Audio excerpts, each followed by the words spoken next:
Hey guys, tonight we begin with blood, with a baby who never asked to be king, with a queen who led armies while her husband stared at walls, with 30 years of cousins murdering cousins over a crown that destroyed everyone who wore it. Before we dive in, take a moment to like the video and subscribe, but only if you genuinely enjoy what I do here. Let me know in the comments where you're tuning in from and what time it is for you. It's always fascinating to see who's joining us from around the world. Now, dim the lights, maybe turn on a fan for that soft background hum, and let's ease into tonight's journey together.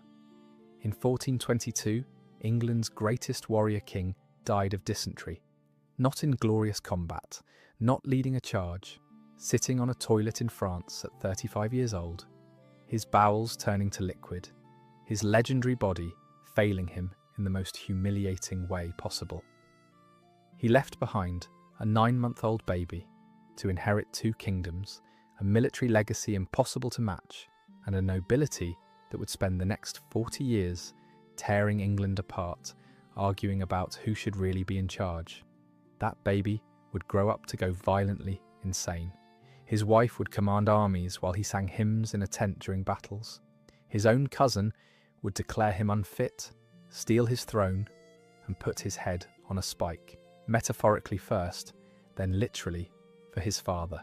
And England would descend into a 30-year bloodbath so personal, so brutal, so utterly devoid of chivalry that families would murder their own children to prevent them from claiming crowns 30 years later. But here's what they don't teach you in history class. Lancaster didn't start this war. They were the rightful kings, crowned, anointed, recognised by every Christian kingdom in Europe, legitimate by every measure that mattered in the 15th century. York decided bloodlines mattered more than crowns. York decided that great-great-grandfather's claim from 100 years ago was more important than 3 generations of actual kingship. York raised armies against their anointed sovereign and called it justice, called it setting things right, called it anything except what it actually was: treason, ambition, and the systematic murder of everyone who stood between them and power. And tonight, we're telling this story the right way, from Lancaster's side, from the red rose that refused to die even when York crushed it into the mud, cut off its heads, and mounted them on spikes. From queens who fought like warriors, and kings who couldn't fight at all, from princes murdered as teenagers, and exiles who waited decades for revenge, from a dynasty that lost everything, and then, impossibly, won it all back. This is the story of how Lancaster survived, how they endured betrayal, exile, madness, and the murder of their heirs, how they watched York tear itself apart through its own ambition, and how in the end, a teenager with a questionable claim and a patient mother managed to kill the last York king and unite the roses forever. So settle in, this is going to take a while. Because the Wars of the Roses weren't a single war. They were 3 decades of betrayal, murder, and political chaos. 3 decades of battlefields soaked in English blood. 3 decades of queens begging foreign kings for armies. 3 decades of princes growing up in exile, learning to hate cousins they'd never met. And it all started with a baby in a cradle who had no idea he'd just inherited a nightmare. Picture Windsor Castle, 1422, late August. The stone walls are cold despite the summer heat. A baby wrapped in cloth of gold, fabric so expensive it could feed a village for a year. Squalls in a cradle carved from oak and inlaid with gems.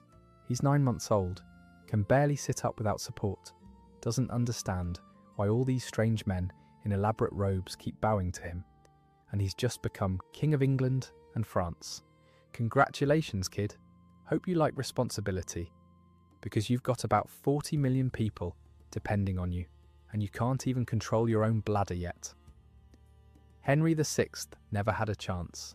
His father, Henry V, the warrior king who'd made French nobles kneel at Agincourt, who'd forced the French crown to recognise English superiority, who'd been the living embodiment of medieval warrior kingship, was dead. Dysentery. the medieval killer that didn't care about your military genius or your legendary status. One contaminated meal, and the greatest military mind in Europe died screaming on a camp bed, shitting himself, while his physicians tried ineffective purges and his chaplains administered last rites. He left behind this baby, this helpless, innocent baby who'd grow up to be the worst King England ever crowned, who'd lose France, who'd lose his mind, who'd lose his throne, who'd watch his own son killed and then get murdered himself in a tower cell. But no one knew that yet. In 1422, everyone was optimistic.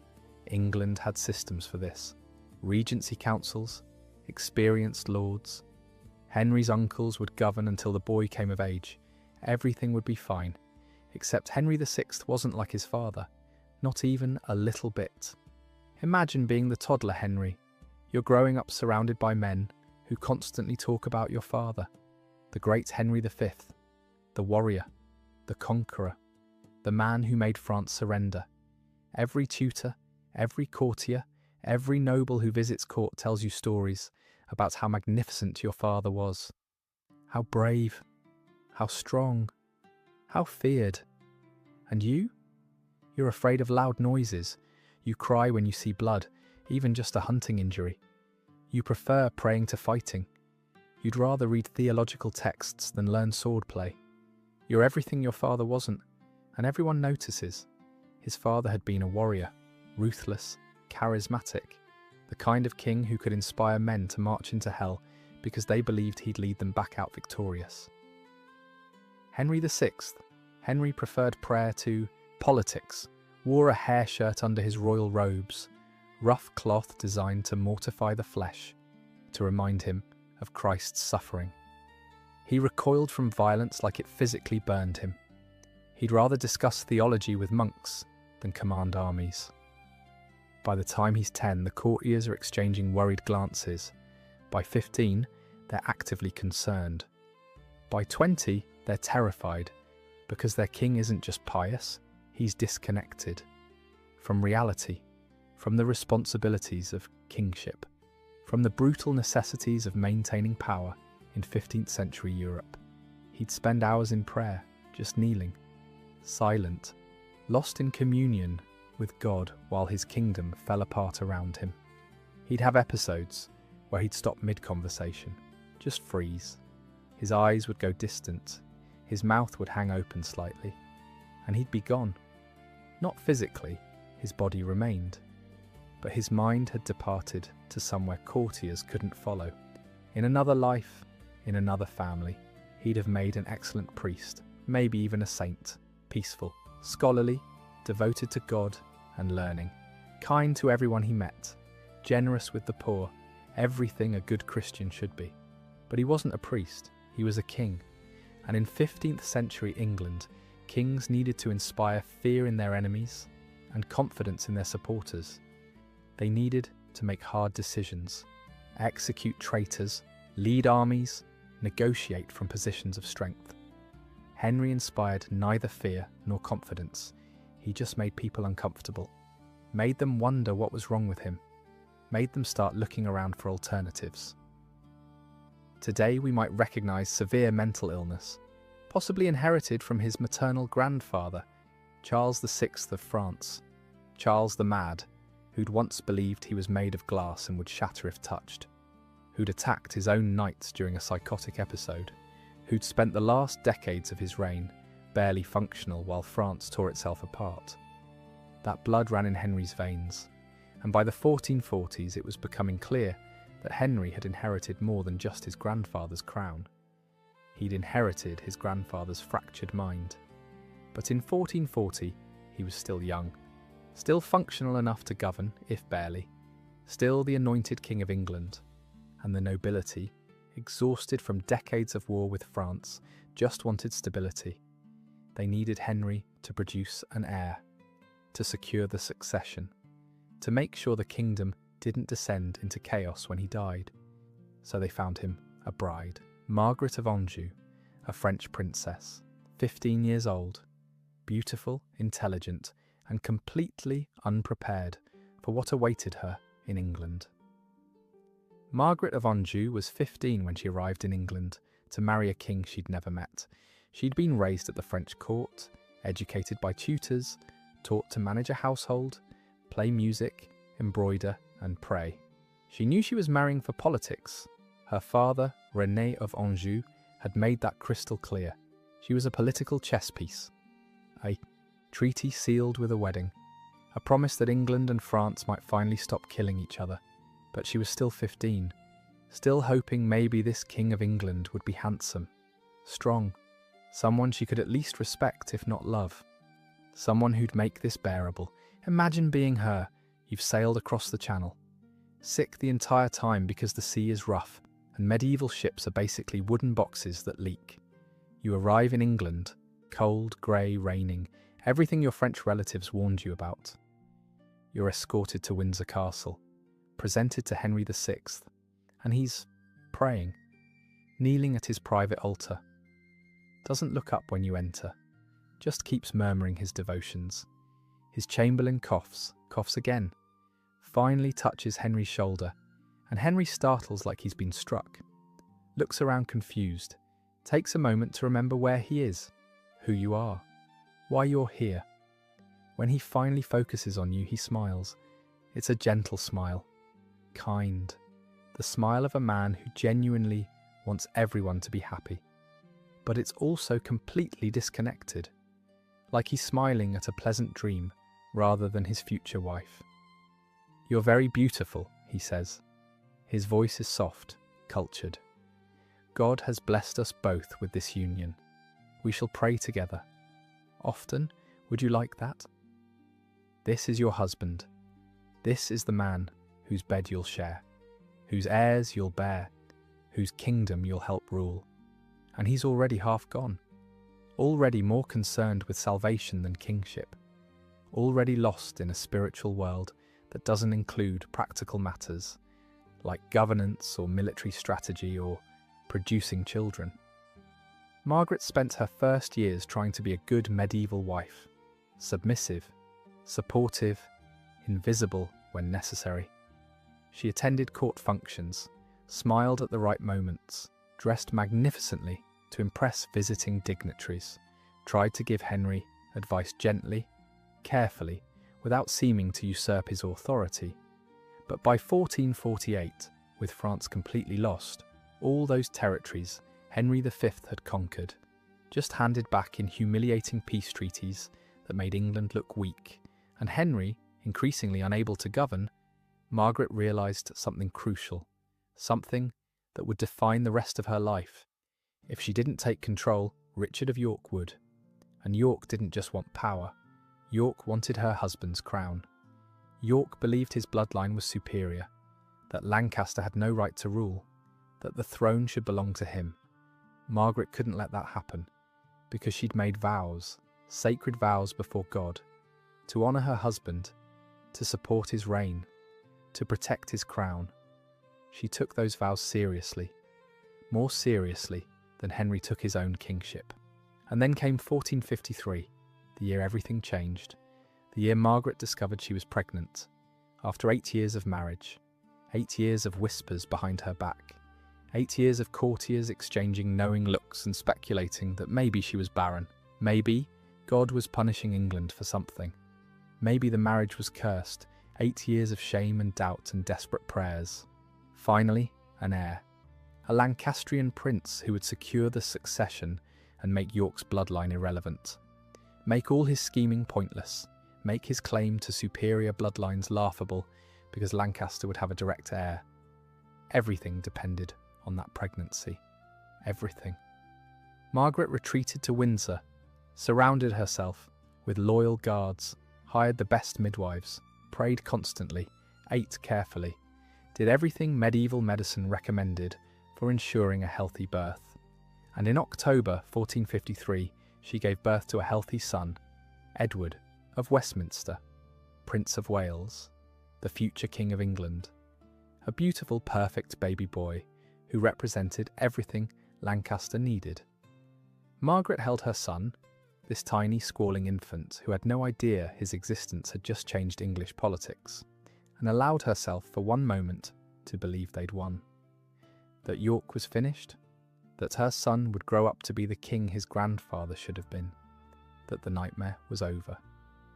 And then someone told her about Henry, about what had happened in August, 2 months before the birth, how the king had just stopped. August 1453, a hunting lodge in Wiltshire. Henry's having a good day, or at least what passes for a good day for him. He's with his councillors discussing some tedious land dispute. Some minor noble claiming another minor noble stole his sheep or encroached on his property, or something equally boring. Henry's listening, actually listening, nodding occasionally. He's about to render judgment, something diplomatic that will make neither party happy but prevent actual violence, when he stops, mid-sentence. His mouth stays open, his eyes don't blink. He's frozen, like someone carved a statue of a man speaking and placed it in the king's chair.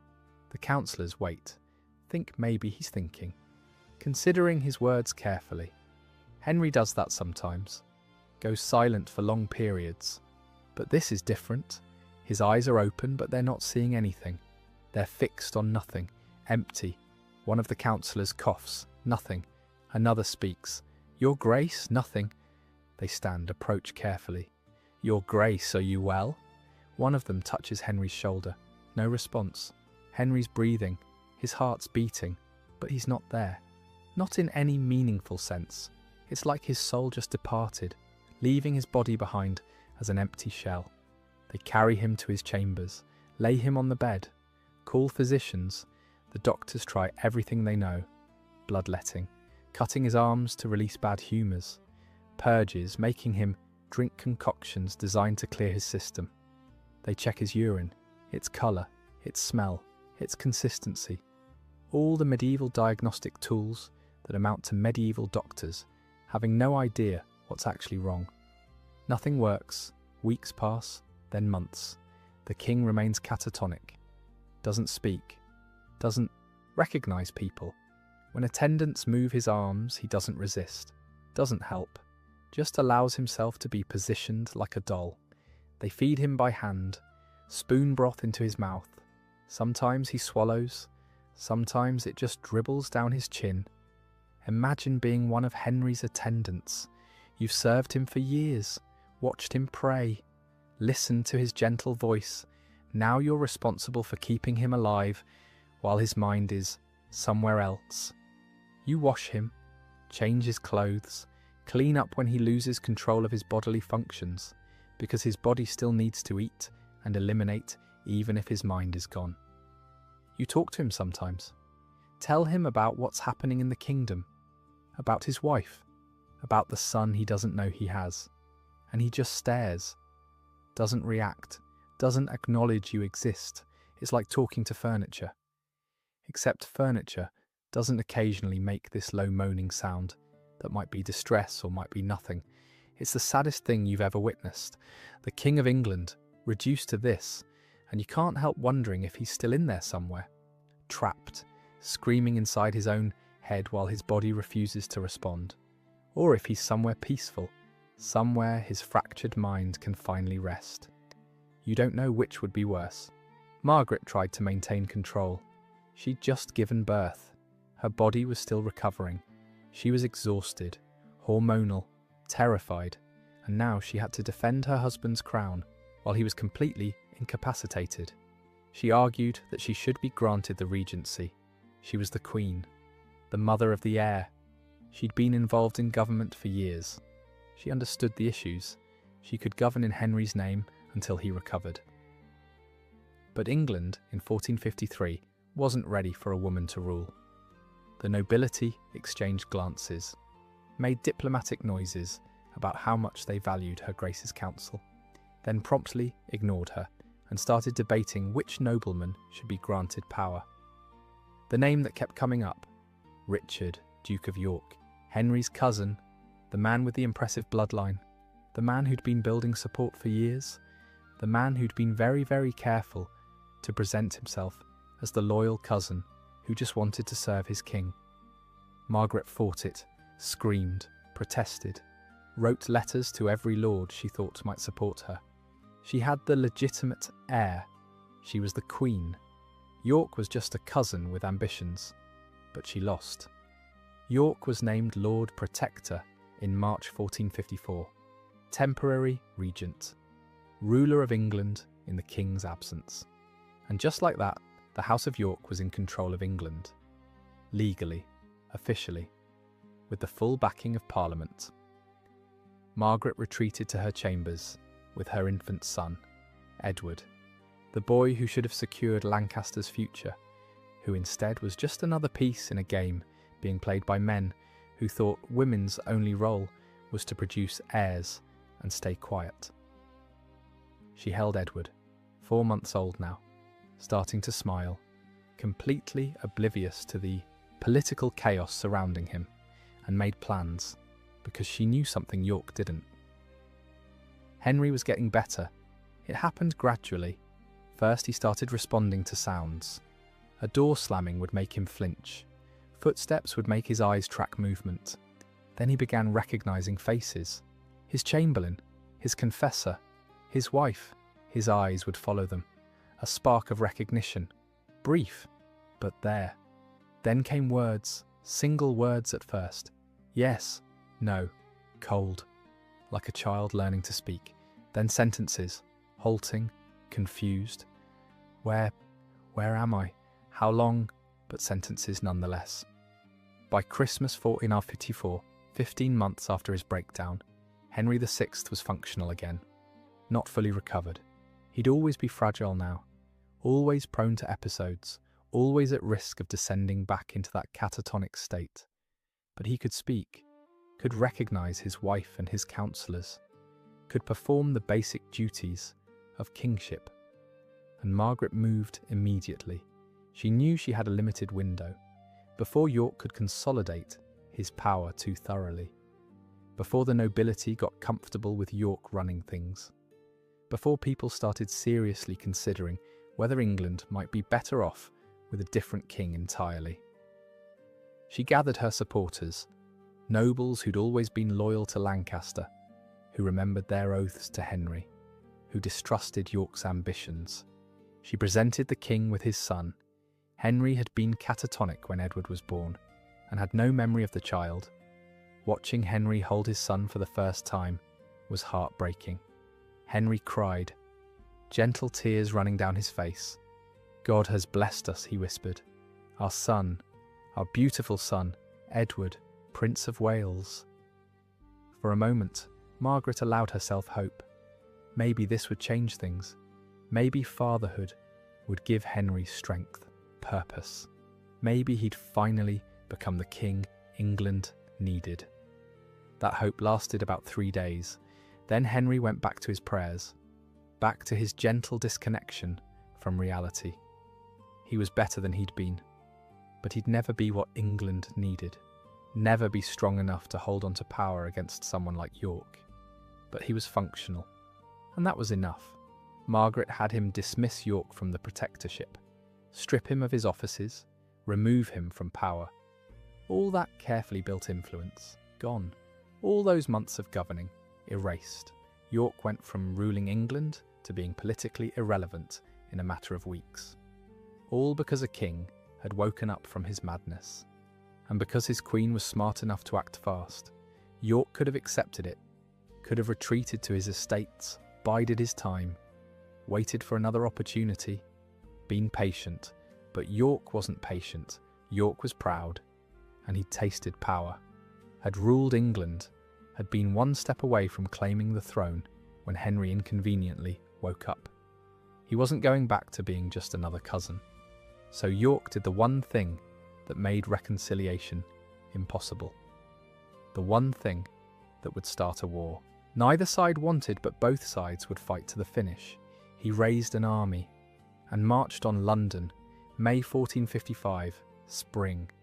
The kind of English spring where it's sunny one moment and pouring rain the next. The roads are muddy, everything smells like wet wool and horse manure. And two armies are about to turn a quiet market town into a slaughterhouse. St Albans, a small town just north of London. The kind of place where the most exciting thing that usually happens is a dispute over the price of grain at market, where people know their neighbours, where violence means a tavern fight on Saturday night, not nobles killing each other in the streets. The royal army positioned itself in the town, blocking York's path to London. The king was with them, Henry, still fragile but present, probably praying in his tent while his commanders positioned forces. His banner was flying, the royal standard, the anointed sovereign facing down a rebellious cousin. This should have ended with York kneeling, begging forgiveness, accepting exile or imprisonment, anything except open warfare against his king. York had been negotiating, sending messages to the king, demanding a place at court, the removal of certain councillors, Margaret's supporters naturally, recognition of his rightful influence as the king's cousin and loyal servant. The royal forces had refused, made it clear York would not be allowed to dictate terms, that marching an army toward London was treason, that this would end badly for him unless he surrendered immediately. And so, on May 22nd, 1455, York's forces attacked. Picture being a common soldier in that battle. You're from Kent, you farm sheep, you have a wife and 3 children, you don't care about bloodlines or royal politics. You're here because your lord commanded it, because refusing meant losing your farm, because this is just what happens when nobles decide to fight. You're standing in a narrow street, houses on both sides, barely room to swing a weapon. You can smell bread baking somewhere, some baker who's determined to complete his work despite the battle. Or maybe he just doesn't care. Maybe after decades of noble warfare, people have learned to just keep living while their betters kill each other. Someone screams. The Yorkist forces are pushing forward. You raise your pike. The man next to you is praying. Loud, crying. He's never been in combat before, neither have you. Training with wooden weapons in a field is different from this. From the screaming, from the smell of blood and shit because men lose control of their bowels when they're terrified. The fighting starts. It's not like songs, not honourable or glorious. It's chaos. Men slipping in mud and blood. Someone falls in front of you. Friend or enemy? Can't tell. They're wearing armour, covered in mud. You step over them, keep moving, because stopping means dying. The battle lasted a few hours. Maybe, it's hard to call it a proper battle, more of a violent disagreement. That got out of hand, a skirmish that spiralled into something darker. But when it was over, the bodies in the streets told a story. Edmund Beaufort, Duke of Somerset, one of Lancaster's most important supporters, one of the king's closest allies, one of the few men Margaret trusted completely, dead in the street, cut down by York's soldiers, his blood running between cobblestones, his body stripped for valuables by soldiers who didn't care about his rank. Henry Percy, Earl of Northumberland, dead.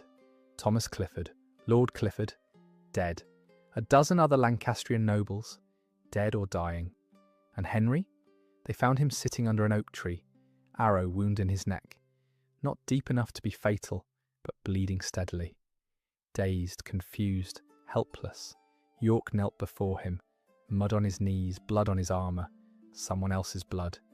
He swore loyalty, kissed the king's hand, said he'd never meant to harm the king, that this was all Somerset's fault, that evil counsellors had led the king astray, that if Henry would just listen to reason, everything could be resolved peacefully. Henry, wounded and exhausted, and probably halfway dissociated from reality, agreed to everything. Just nodded, said yes, whatever York wanted. Henry just wanted the violence to stop. York escorted him back to London, had him issue proclamations confirming York as his loyal servant, had Parliament reinstate York as Lord Protector. Within days, York was back in power, legally, legitimately, with the king's blessing. It looked like York had won, bloodlessly, or bloodlessly enough. The king was under his control. The kingdom was his to govern. Margaret's supporters were dead. Everything had worked exactly as planned. But Margaret wasn't in St Albans during the battle. She'd been kept away, safe with her son, and she watched, from London, from reports, from terrified messengers, as York seized control of her husband through violence and intimidation.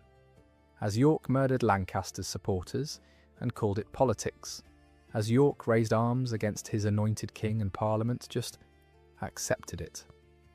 Margaret understood with absolute clarity that this wasn't over, that York would keep pushing, keep demanding, keep using Henry's weakness to consolidate power until there was nothing left of Lancaster except a crown without authority, a king without power, a dynasty waiting to be erased.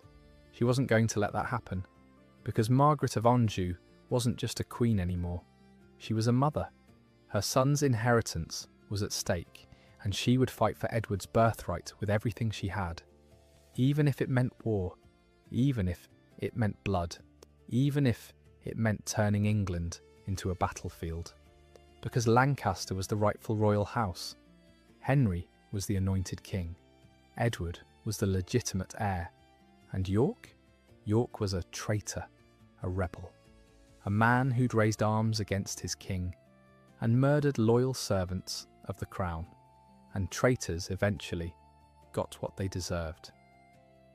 York's second protectorship was different from his first, shorter, more contested. Margaret had learned from her mistakes. She worked quietly, building alliances, cultivating support among nobles who distrusted York, making it clear that York's ambitions threatened everyone's stability, not just Lancaster's. By early 1456, Henry had recovered enough to dismiss York again. Margaret ensured it, had the right people whisper the right words in Henry's ear, made sure Parliament understood that the king, the actual anointed king, wanted York removed from power. York retreated to his estates, again, seething, building support, waiting. But this time was different, because this time York's son was getting involved.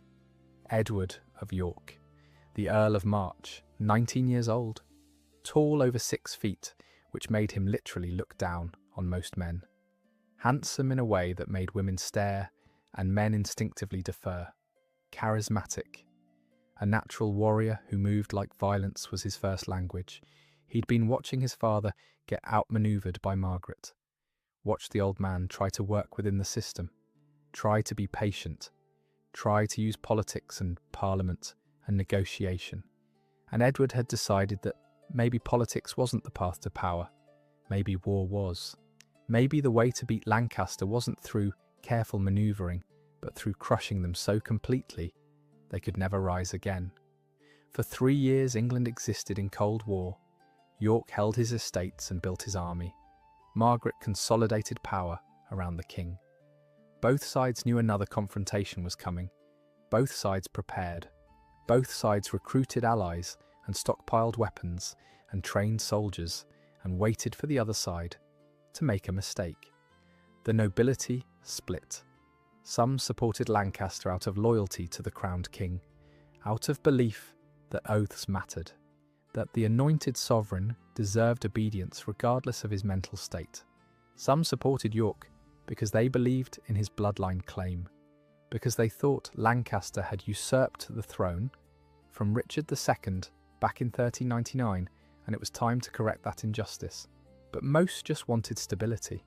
Most were exhausted from decades of war with France, from high taxes and political chaos, and kings who couldn't hold their kingdoms together.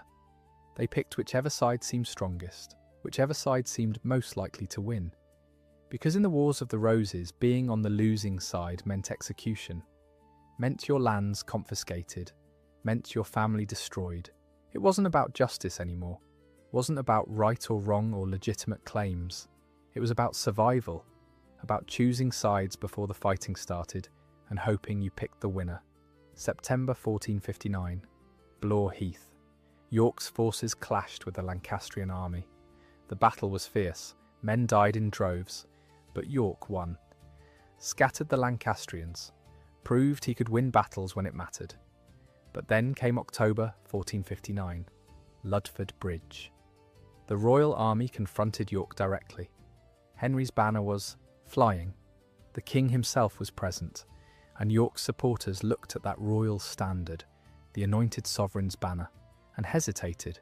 Some deserted outright, others just laid down their weapons. Because however much they supported York's cause, however much they believed in his bloodline claim, shooting arrows at the anointed king was still treason, still unthinkable, still a sin that would damn their souls to hell. York fled, ran to Ireland with his tail between his legs. His son Edward fled to Calais. The rebellion collapsed. Parliament declared York and his supporters traitors, stripped them of their lands and titles, sentenced them to death if captured.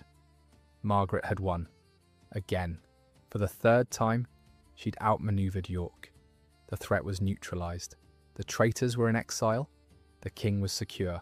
The succession was safe. Everything was fine. Except Edward of York was still alive, still building support in Calais, still planning, still recruiting, still training soldiers, still waiting for his moment. And in June 1460, he invaded. Edward of York landed at Sandwich on June 26, 1460. He came with an army from Calais, professional soldiers, mercenaries, men who fought for pay rather than loyalty. And he came with a message carefully crafted to appeal to the exhausted English nobility. He wasn't rebelling against King Henry.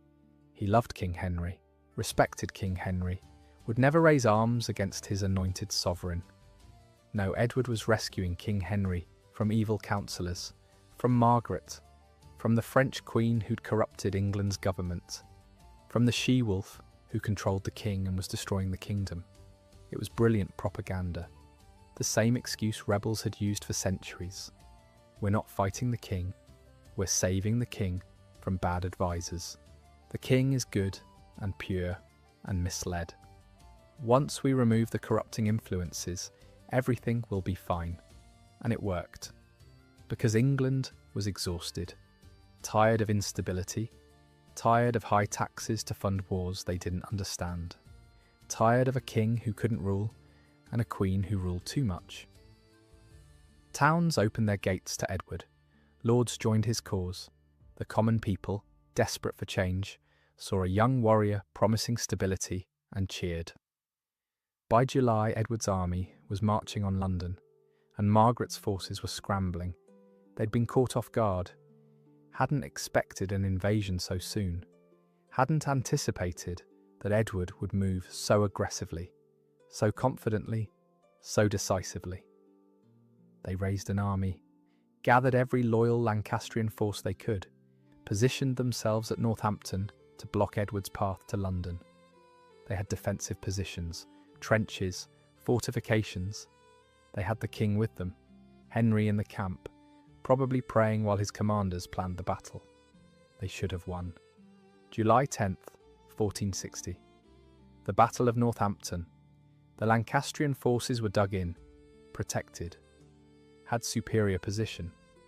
But one of the Lancastrian commanders, Lord Grey of Ruthin, had been negotiating with York, secretly, making deals, promising to switch sides at the crucial moment. And when Edward's army attacked, Grey ordered his men to stand down, let the Yorkists through the fortifications, open the door for the enemy. It was betrayal, pure and simple. The worst kind of treachery, not fighting an open battle, but selling out your own side. The Lancastrian lines collapsed.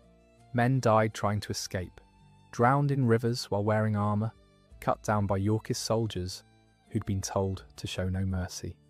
Edward of York walked into the royal tent and found King Henry VI sitting calmly at a small table as if waiting for dinner. Henry looked up, blinked, seemed surprised there was a battle happening. "Are you hurt, my lord?" he asked Edward. Genuinely concerned. No anger, no fear, no comprehension that he'd just been captured by rebels who'd killed hundreds of his supporters. Henry didn't resist, didn't protest, didn't demand anything, just accepted that he'd lost, again. Allowed himself to be escorted back to London, allowed himself to be placed under York's control, again. Because Henry wasn't capable of fighting for his own crown. He just wanted everyone to stop being violent, wanted peace, wanted to pray and be left alone. But Richard, Duke of York, wanted more than just the protectorship this time. More than just governing in Henry's name. More than just being the loyal cousin who served his king. York wanted the throne. October 1460. Richard, Duke of York, marched into the House of Lords, walked straight down the centre aisle, and sat on the throne. Not near it, not beside it, on the seat reserved for the king, for God's anointed, for the man who ruled by divine right. York sat on that throne like he owned it, because he believed he did. The Lords were stunned, silent. This wasn't how things worked. You didn't just claim the throne, even if your bloodline was strong, even if you had legitimate grievances. You didn't walk into Parliament and sit on the king's seat like you belonged there. But York did, and then he presented his claim, argued that his descent from Edward III was superior to Henry's, that his lineage, through both his mother and father, gave him a better right to the throne than the House of Lancaster, that Lancaster had usurped the throne from Richard II back in 1399, that the last 60 years of Lancastrian rule were fundamentally illegitimate. Parliament debated for weeks because York's claim had merit. His bloodline was strong, his descent from Edward III was legitimate and through both male and female lines. But so was Henry's claim. The House of Lancaster had ruled England for 3 generations. Henry was crowned, anointed, recognised by every foreign power, accepted by the church. You couldn't just unmake a king, could you? Where did you draw the line? If bloodlines from 100 years ago mattered more than current reality, then any nobleman with a complicated family tree could claim he deserved the throne. It was chaos, madness, a recipe for endless civil war. But York had an army, had control of London, had the king under his power. Parliament couldn't just ignore him, couldn't dismiss his claim, couldn't risk another battle. So they reached a compromise. The Act of Accord. Henry VI would remain king for his lifetime. He'd keep his crown, his dignity, his royal privileges. But after his death, the crown would pass to Richard, Duke of York, and his heirs, not to Edward of Westminster, not to Margaret's son.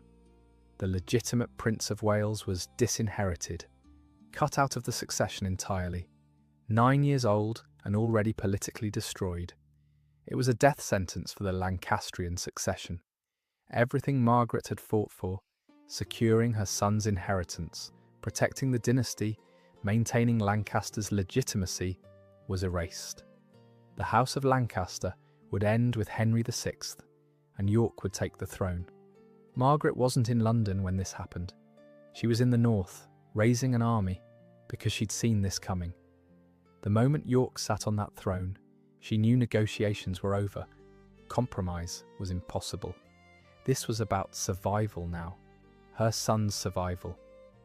York had just declared that Edward of Westminster had no claim to the throne, that Margaret's son, her only child, the boy she'd fought for, prayed for, protected for 9 years, was irrelevant, illegitimate, worthless. When Henry died, York would take the crown, and the Lancastrian line would end. Margaret wasn't going to accept that, not while she had breath in her body, not while she could raise an army, not while there were lords still loyal to the crowned king. So she gathered forces in the north, sent messages to Scotland, to France, to anyone who would support the Lancastrian cause. She promised lands, titles, anything to build an army strong enough to crush York. And by December 1460, she had one.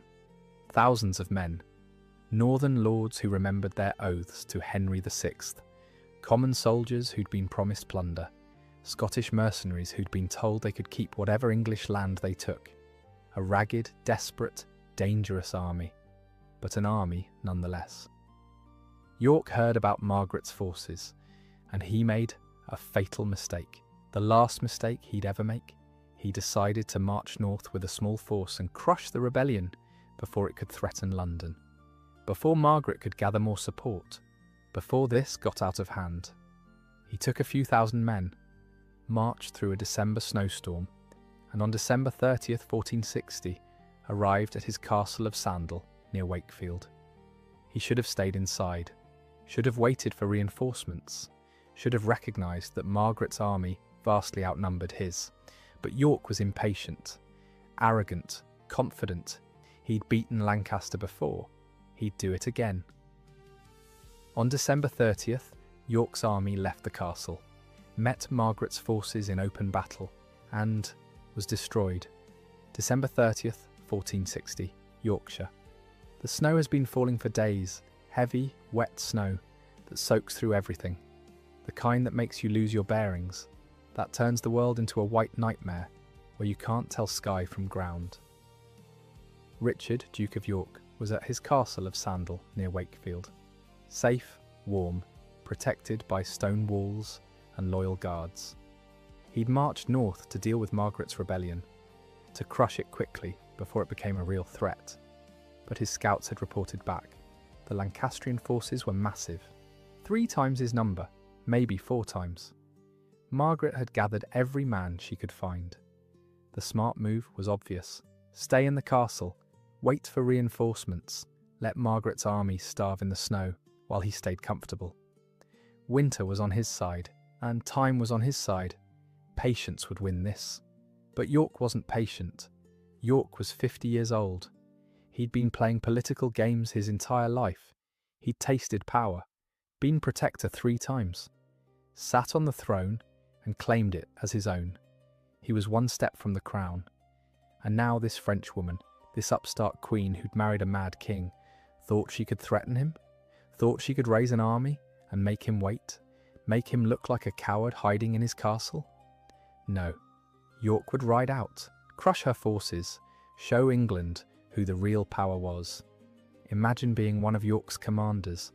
You're looking at the scouts' reports. You're looking at the numbers. You know this is suicide. You try to tell York. Gently, carefully. Your Grace, perhaps we should wait for reinforcements. The Earl of... York cuts you off. I've beaten Lancaster before.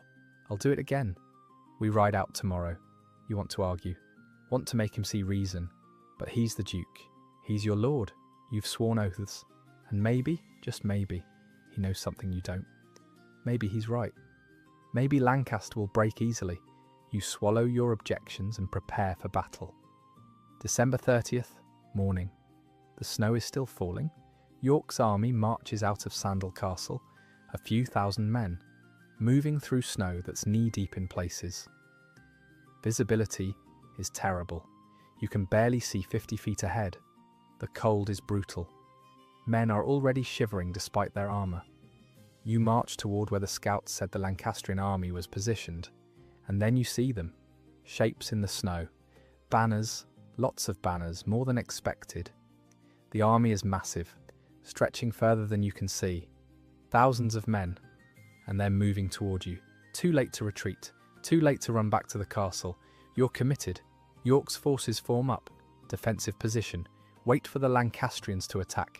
Maybe they'll break themselves against your lines. Maybe the Lancastrians hit like a hammer. Overwhelming force from the front, and then more force from the side. They've surrounded you, cut off your retreat. This isn't a battle. This is an execution. You're fighting now, desperate, brutal, men, packed so tight you can barely move. Someone screams. You can't tell if it's friendly or enemy. Your sword hits something. Armour keeps hitting. Again, until something cracks and the person goes down. You step over them, keep fighting, because there's nothing else to do. Somewhere ahead, Richard, Duke of York, is still fighting. Still shouting orders no one can hear over the chaos. His bodyguards are trying to protect him, forming a circle, shields up, weapons out. But there are too many Lancastrians. They keep coming, wave after wave, pushing, pressing, breaking through, and then York is down. Maybe he slipped in the blood-soaked snow.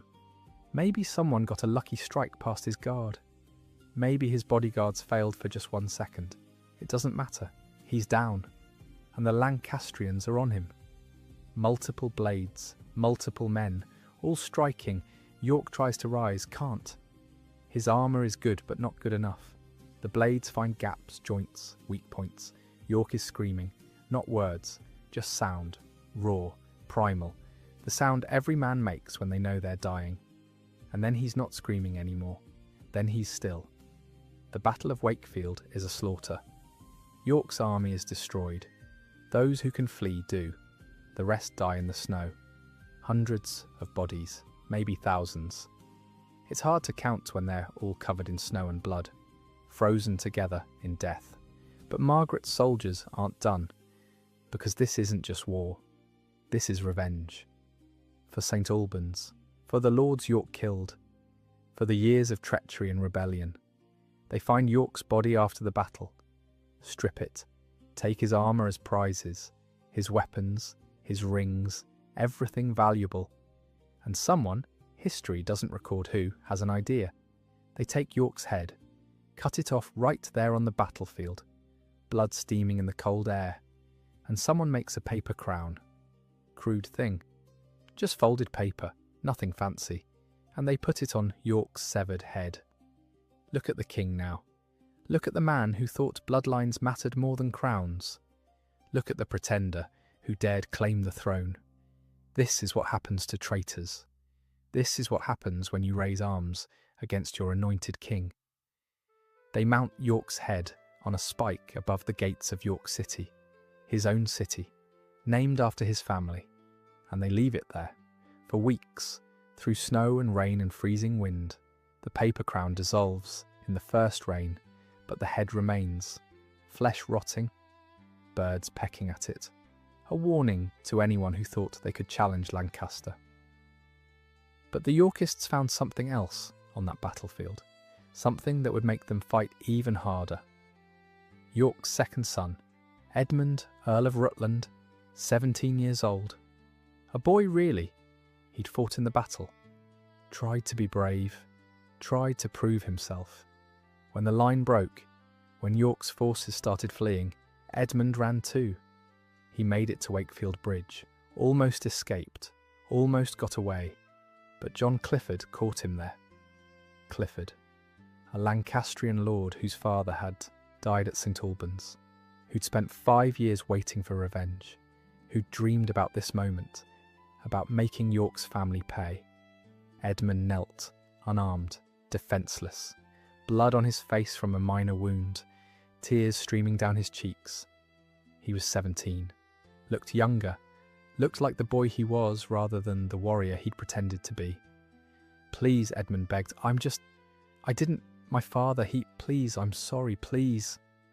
Clifford wasn't interested in please, wasn't interested in mercy. He thought about his own father, cut down at St. Albans by York's men, left to die in the street while York proclaimed his loyalty to the king. Your father killed mine, Clifford said. His voice was cold, flat. By God's blood thy father slew mine, and so will I do thee, and all thy kin. And then he stabbed Edmund, not once, multiple times. While the boy screamed, while Edmund begged, while he called for his mother, his father, for God, for anyone to save him. Clifford stabbed until Edmund stopped moving, stopped screaming, stopped being anything but a body on a bridge. He left Edmund there, left him for whoever found him to deal with. Another York dead, another traitor punished, another step towards securing Lancaster's victory. Margaret gathered her army, swollen with northern soldiers, Scottish mercenaries, and men who'd fought at Wakefield, and marched south toward London. Toward total victory. York was dead. His heir Edmund was dead. His lands were forfeit. His cause was broken. The war should have been over. But Edward of York, now the new Duke of York, the heir to his father's cause and his father's claim, was alive. And he'd just heard about Wakefield, about the paper crown, about his brother murdered on a bridge. And Edward got angry. Not hot anger, not the kind that makes you scream and throw things. Cold anger, calculating anger, the kind that doesn't forgive, doesn't forget, the kind that waits for the perfect moment, and then destroys so completely, there's nothing left to destroy. Edward of York was about to become Lancaster's worst nightmare. Edward of York was 18 when his father died, when someone brought him the news. Your Grace, because he was the Duke now, inherited the title the moment his father's heart stopped beating. There's been a battle at Wakefield, the king's forces, and the messenger couldn't continue, couldn't find words for what had happened. Edward made him say it anyway, made him describe every detail, the battle, the slaughter, his father's death, his brother Edmund murdered on a bridge while begging for mercy, the head on a spike, the paper crown, everything. By the time the messenger finished, Edward's face was stone. No tears, no screaming, just cold, focused rage. Most 18-year-olds would have collapsed, would have fled to France, would have negotiated surrender, given up the claim, promised to leave England forever, begged for their lives. Edward did something else. He gathered every man loyal to York, every soldier who'd served his father, every lord who believed in the cause, and he made them a promise. My father tried to work within the system, tried to use Parliament, tried to compromise. They put his head on a spike with a paper crown. My brother was 17. Unarmed, they murdered him anyway. So here's what we're going to do. We're going to kill every single Lancastrian we can find. We're going to destroy their armies, execute their lords, and we're going to take the throne. Not through negotiation, through blood. And we won't stop until every one of them is dead or in exile. No mercy, no quarter, no compromise. We end this. The men cheered, because they'd been waiting for this, waiting for someone who understood that this wasn't politics anymore. This was war, the kind that ends with one side completely destroyed. February 2nd, 1461, Mortimer's Cross. Edward met a Lancastrian army under Jasper Tudor, Margaret's ally, uncle to the future Henry VII, in Wales. The Lancastrians probably expected the usual. Two armies meet, fight. Winner claims the field. Loser retreats. Standard medieval warfare. They didn't get standard warfare. They got Edward. The battle was fierce. Men died in droves, but when it was over, when the Lancastrian forces broke and fled, Edward didn't let them go. He pursued, hunted down fleeing soldiers, captured the Lancastrian leaders, and executed them, all of them, in the town square, public executions. Men beheaded while crowds watched. Edward wanted everyone to know, this is what happens to Lancaster's supporters now. This is what happens when you fight against York. But while Edward was winning in Wales, Margaret was marching south with the army that had destroyed York at Wakefield. And that army was terrifying.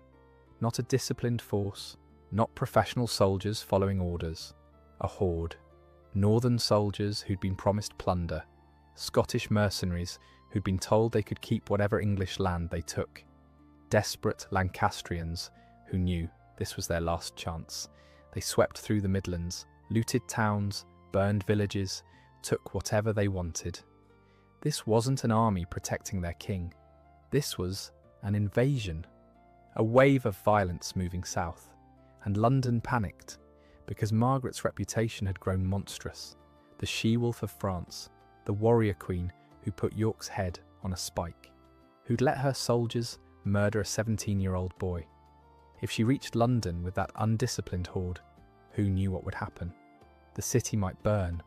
The nobles might be executed. Everything might fall apart. The Yorkist forces assembled north of London to stop her. The Earl of Warwick commanded them, Richard Neville, the man who'd helped York rise to power, who'd fought at St Albans, who was determined to finish what York had started. And they still had Henry VI, the king, their prisoner, their legitimising token, their ace, because as long as they had the king, they could claim they were acting in his name. February 17th, 1461, Second Battle of St Albans. Same town as the first battle 6 years earlier. Same streets, same houses, different nightmare. Margaret's forces attacked, and despite being outnumbered, despite facing a larger, better positioned army, they won. They tore through Warwick's lines, scattered the Yorkists, recaptured the king. Henry was found sitting under a tree, again. Apparently, he had a thing for trees. Battles would rage around him, and he'd just find a comfortable spot and wait for it to be over. Sometimes singing hymns, sometimes praying, completely disconnected from the violence. Margaret's soldiers brought him to her, and for the first time in months, the king and queen were reunited. Henry looked at her, blinked, smiled that gentle, disconnected smile. "Margaret, you're well.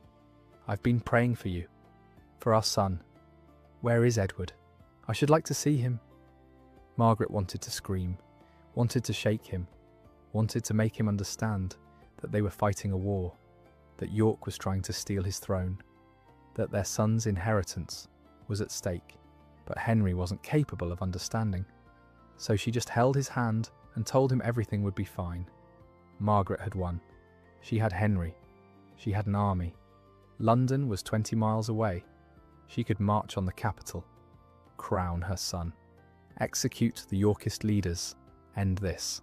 But she hesitated, because her army was running out of supplies, because the northern lords wanted to go home, because the Scottish mercenaries were getting restless, and London had locked its gates and sent messages saying they'd defend the city if she tried to force entry. So Margaret made a decision. She retreated, pulled back north, decided to consolidate her position, raise more money, secure her supply lines, come back stronger. It was rational, strategic, the decision any military commander would make in her position. It was also the worst mistake of her life, because it gave Edward of York exactly the opening he needed. Edward entered London on February 26, 1461. The city opened its gates to him, celebrated. Because Edward was everything Margaret wasn't. Young, just 18, but looking older, looking like a man rather than a boy. English, not French, not foreign, not suspicious. Male, not a woman trying to rule, not a queen overstepping her bounds. Charming. He smiled. He joked with soldiers. He made people feel like he was one of them despite being a duke. And Edward didn't waste time, didn't play politics, didn't negotiate or compromise or try to work within the system. On March 4th, 1461, just 6 days after entering London, he had himself proclaimed King Edward IV. Not regent, not Lord Protector, not heir presumptive. King.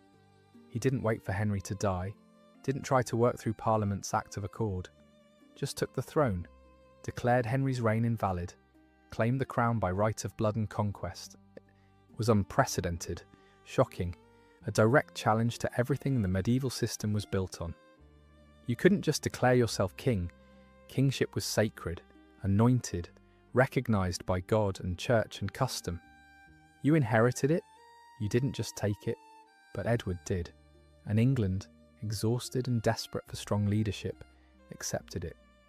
Because Edward looked like a king, acted like a king, made people believe he was the answer to decades of chaos.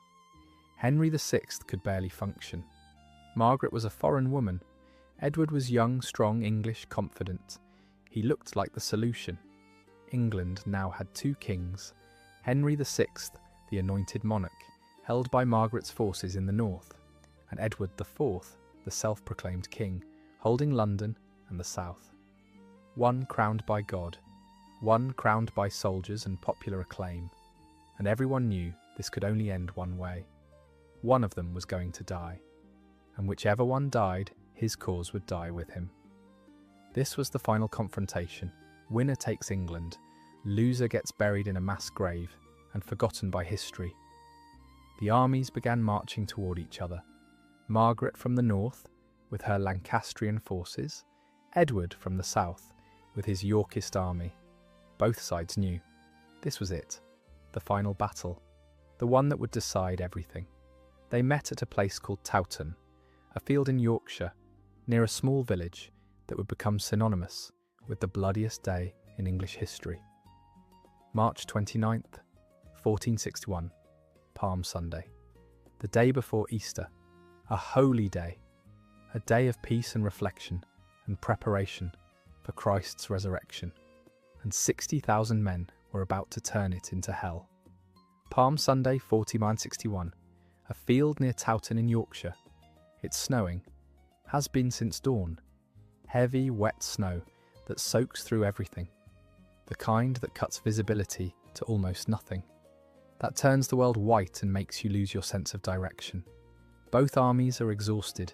They've been marching for days, through mud, through rain, through snow. Men's boots are falling apart. Their feet are bleeding. Some have wrapped rags around their feet because their boots are completely gone. They're cold. So cold their fingers barely work inside their gloves. So cold they can't feel their toes. So cold they're shivering uncontrollably in their armour. This is going to be the biggest battle ever fought on English soil. Somewhere between 40 and 60,000 men, nobody knows the exact number, are about to kill each other in a snowstorm. More soldiers than fought at Agincourt. More soldiers than England could afford to lose. An entire generation of fighting men about to be slaughtered in a single afternoon. Imagine being a common soldier. You're from Lincolnshire. You farm barley. You have a wife, Alice, her name is Alice, and 2 children, a boy and a girl. You don't care about bloodlines. Don't understand the complicated politics of who should be king. You're here because your lord commanded it. Because refusing meant losing your farm. Because this is just what happens when nobles decide to fight. You're standing in formation, pike in your hands. The wind is blowing straight into your face, into the Lancastrian lines.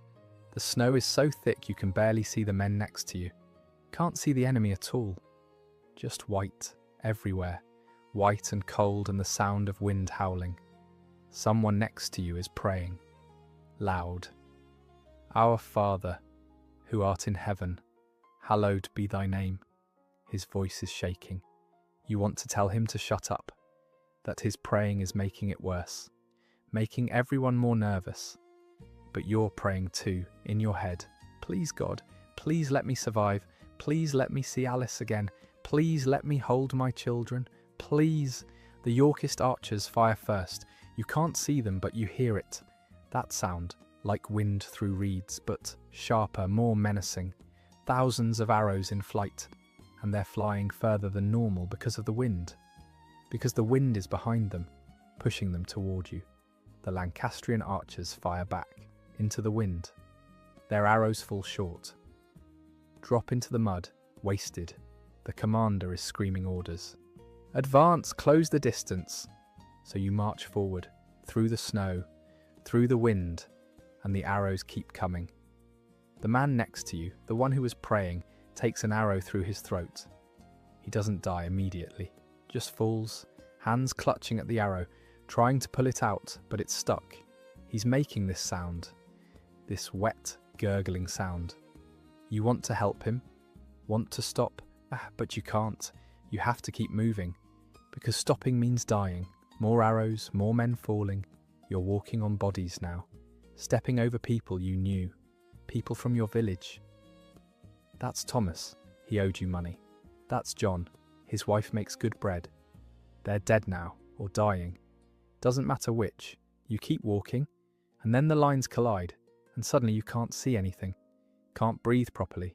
Men packed so tight you can't swing your weapon.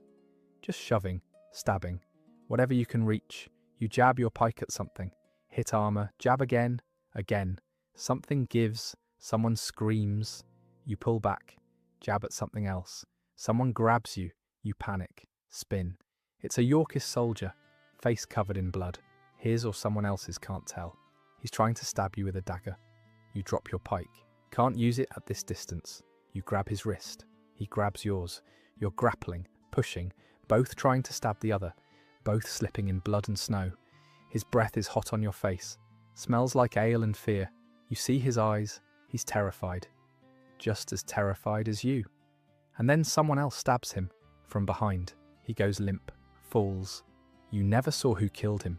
Don't care. You pick up your pike, keep fighting, because there's nothing else to do. The battle lasts all day, from dawn until well after dark. Hours of this, hours of men dying inches from you. The snow isn't white anymore. It's red, brown, black with mud and blood and the contents of split stomachs. Men's intestines are spilling out. Men are screaming for their mothers. for their wives, for God to end their suffering. You slip, fall into something soft. It's a body, or part of a body. The face is gone, smashed in by a mace or axe. You don't know who it was. You scramble up. Your hands are covered in blood. Someone else's blood. It's warm. Steam rising from it in the cold air. You're going to be sick, but you can't be sick. Have to keep fighting.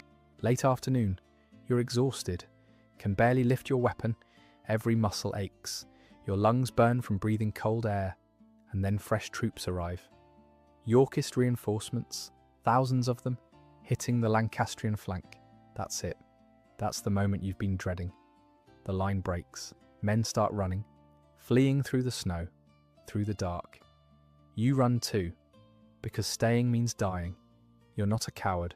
You fought all day, but the battle is lost and you want to live. Want to see Alice again. Want to hold your children. But the Yorkists pursue, cut down fleeing men. No mercy, no quarter. You see men killed while trying to surrender. See men drown trying to cross rivers in armour. See men cut down from behind while running. You keep running, lungs burning, legs cramping, praying you'll make it, praying the Yorkists won't catch you, praying for just one more day, one more chance. 28,000 men died that day. Some estimates say more. In one afternoon, in a snowstorm, in a field that would be haunted for centuries. The snow had run red. Streams literally stopped flowing because bodies blocked them. The River Cock became known as the River of Blood. England lost an entire generation. Fathers and sons, brothers, cousins, all gone, frozen in the mud, stripped by scavengers, left to rot. The War of the Roses had just claimed more English lives in a single day than any battle before or since. The House of Lancaster had been destroyed, their armies scattered, their cause broken, and Margaret, she fled with her son and the king, ran to Scotland, to safety, to exile, because there was nothing left to fight with. No army, no money, no hope. They'd lost completely, catastrophically, and there was no coming back from Towton, no rebuilding, no second chance. Lancaster was done.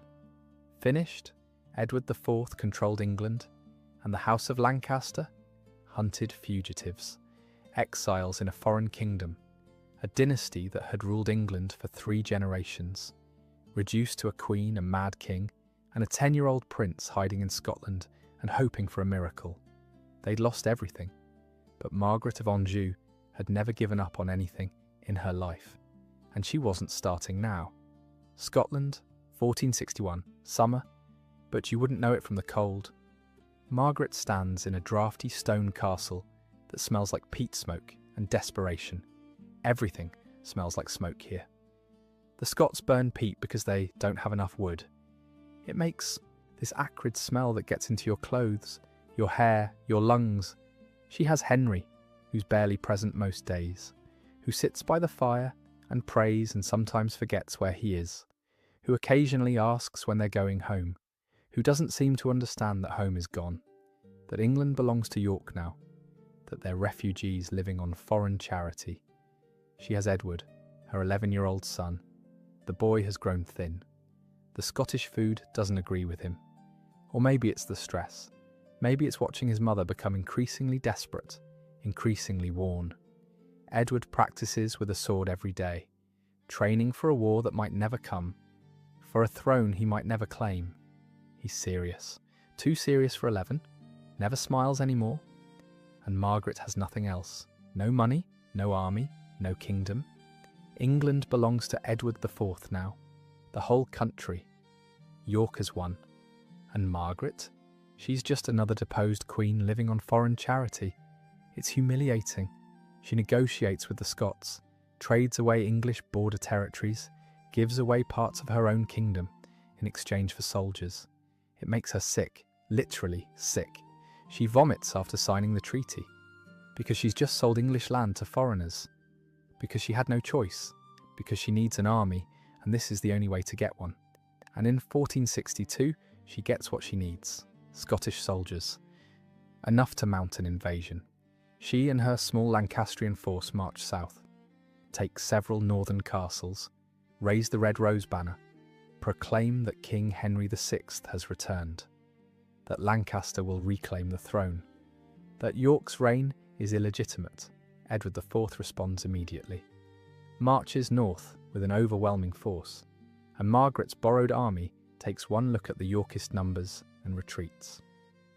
The Scots go home, the castles fall. By the end of 1462, Margaret is fleeing again, this time not just to Scotland, but to France, to her cousin, King Louis XI, begging for help. She leaves Henry behind, has to. He's too unstable, too easily captured, too much of a liability. She hides him with loyal supporters in northern England, secret sympathisers who risk execution by sheltering the deposed king. And Margaret takes her son to France. King Louis listens to her plea, considers, and agrees to provide limited support. Not because he cares about Lancaster's cause, not because he believes Henry has the better claim, but because keeping England unstable serves French interests. A divided England is a weak England. An England at war with itself can't threaten France. So Louis gives Margaret just enough support to be a nuisance, just enough money to raise small forces, just enough encouragement to keep fighting, but never enough to actually win, because if Lancaster won decisively, England would be stable again, and stable England was dangerous. Margaret spends the next 3 years in France, planning, negotiating, raising small forces for raids that accomplish nothing, watching her son grow up in exile, teaching him about the throne that should be his, the kingdom that was stolen, the cause he'll fight for someday. Edward of Westminster is growing into a serious boy, intense, focused, angry. He listens to his mother's stories and absorbs every lesson. He learns to hate York with everything he has, learns that compromise is weakness, that mercy is failure, that the only way to reclaim his inheritance is through blood. He's 13, 14, 15, growing tall, learning to fight, practicing daily with soldiers his mother has hired. He's good. Natural talent combined with desperate determination. He fights like every practice session is real, like the wooden swords are steel, like he's actually killing Yorkists rather than just training. And then, in 1465 comes the final humiliation. Word reaches France. Henry VI has been captured. Someone betrayed his location. Someone talked.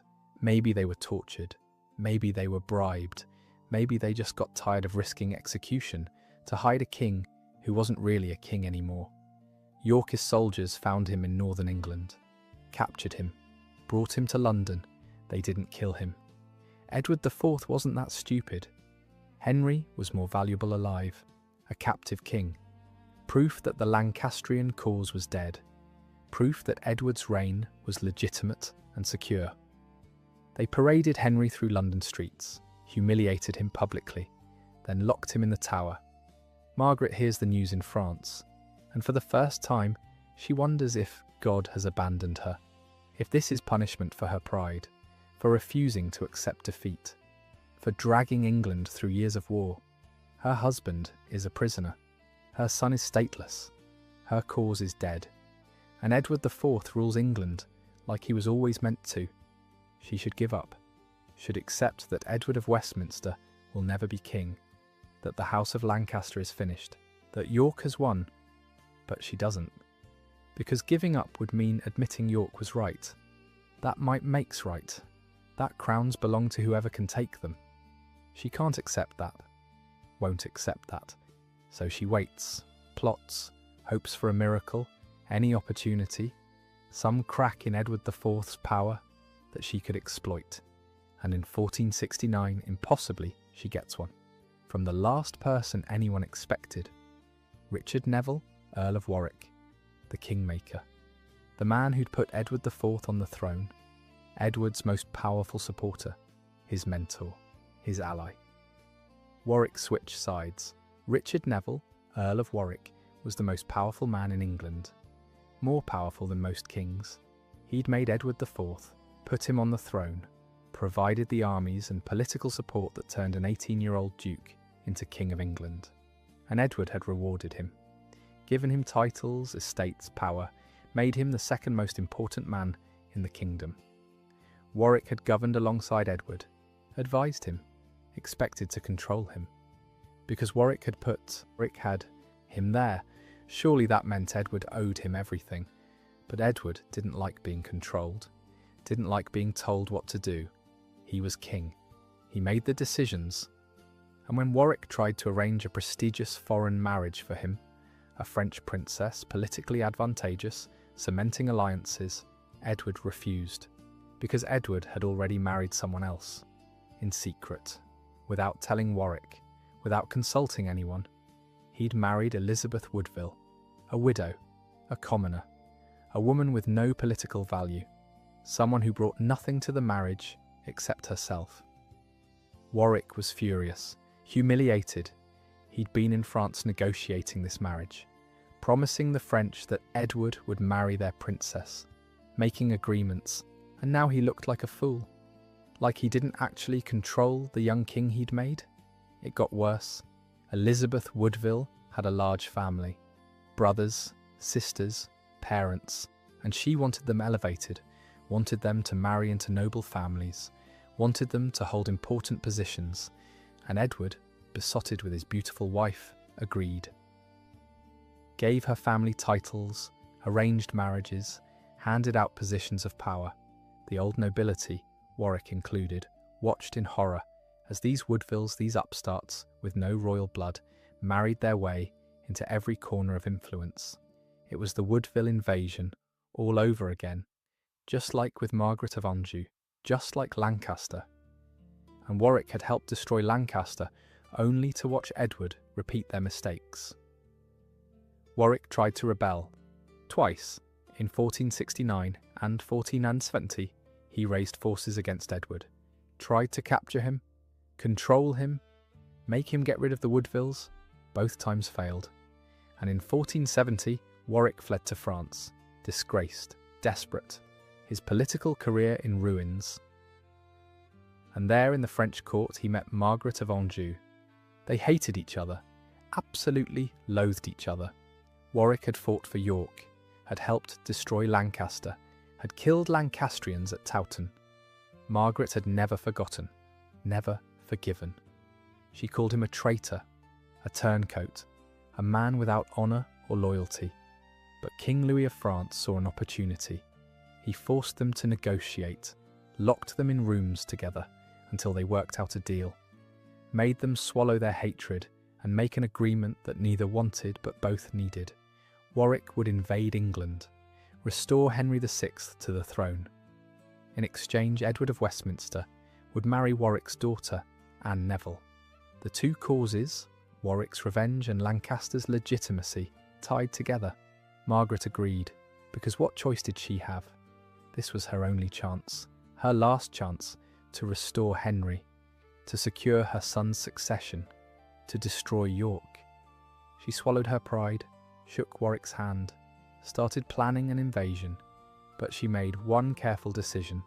She would stay in France, with her son, until Warwick proved he could actually win, until England was secure, until Henry was freed and Edward IV was defeated. She wasn't risking Edward's life on Warwick's promises, not until she was certain it was safe.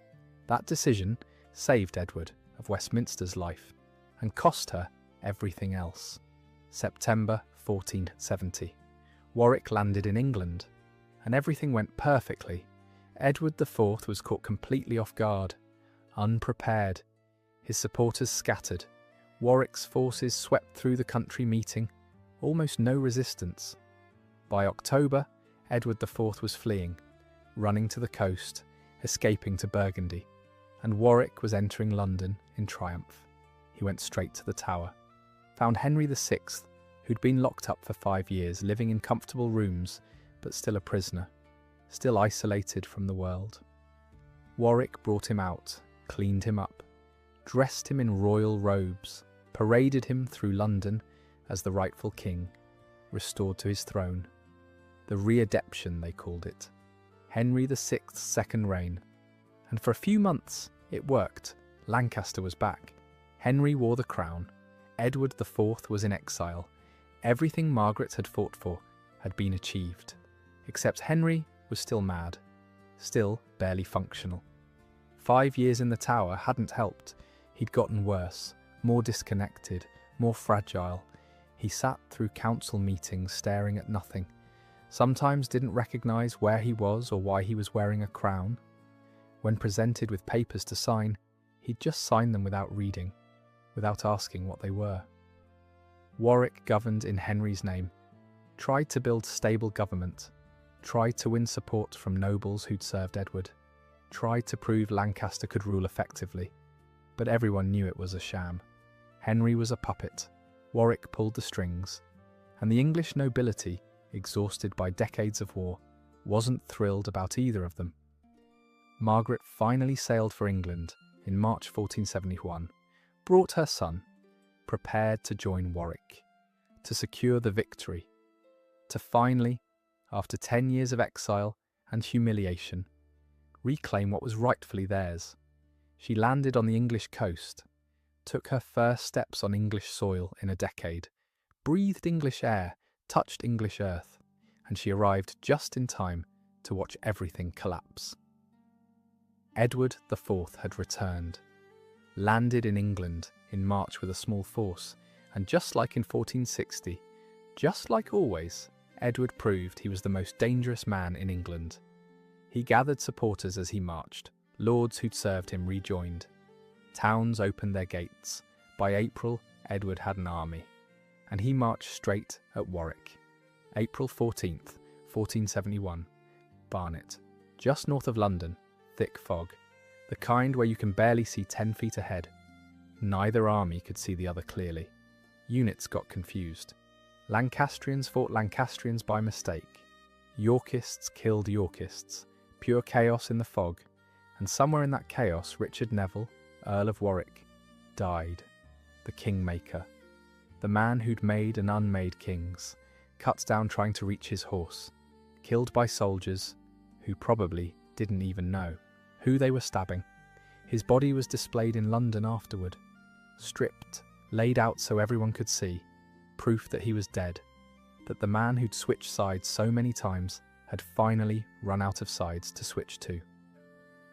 Margaret heard about Barnet while marching north with her forces, heard that Warwick was dead, that his army was destroyed, that Edward IV controlled London again, that Henry was back in the Tower, that everything they'd won in 1470 was already lost.